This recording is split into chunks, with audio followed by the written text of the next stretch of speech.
No introduction that time, I bet that threw you off. I send out my Excel God, the Lightning Strike, and he sends out his oddly named Magmortar there, which goes down to the final gambit, and let nobody say that I always use spikes for my first move. Sending out his Nidoqueen, which I respond to with my Thardus.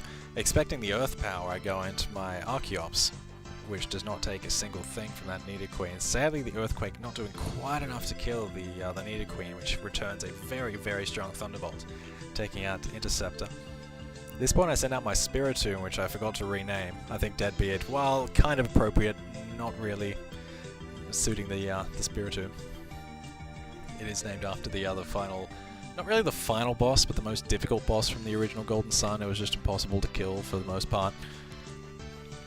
Obviously not displaying its impossible to kill properties in this match against the very strong Fire Blast of the Moltres.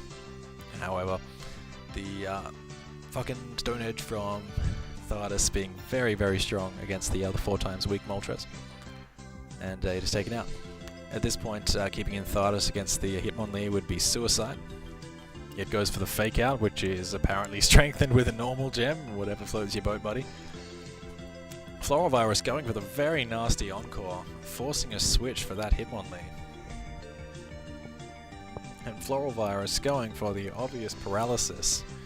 I assume stopping a Flame Orb on the part of that Sigalith.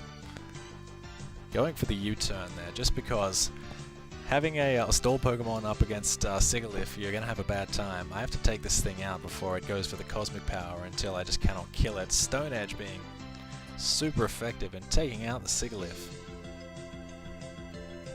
This Kabutops here hitting quite hard with the Waterfall. Despite being a physical move, it is 4 times effective against Thardus.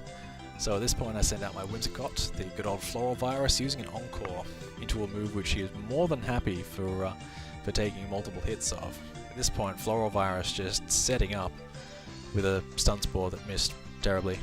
The accuracy is not great on it, not gonna lie, but it's very useful to have a priority Stun Spore. Going for the Leech Seed, just to nom nom nom Kabutops' face.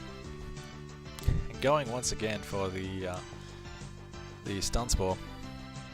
Lol, jokes, the Encore ended, and I went for another Encore just to keep that Waterfall going, so I know I can wall this Kabutops. Still nom nom nom Kabutops' face with that Leech Seed. Surprisingly, it hasn't switched out yet, going for the Stun Spore once again, and this thing is just totally under my control. Floral Virus just running rings around this Kabutops. It is still in. Floral Virus just out of moves, just going for a Leech Seed, expecting some kind of switch so we can see the new switch in, but apparently they just don't care. They switch out into their Hitmonlee, and I go for the Encore just in case, but he switches out. Floral Virus going for another Stun Spore just to be a nasty cunt. Pardon the language. High jump kick hitting very hard on Floral Virus there. Getting up a Leech Seed, so he is just...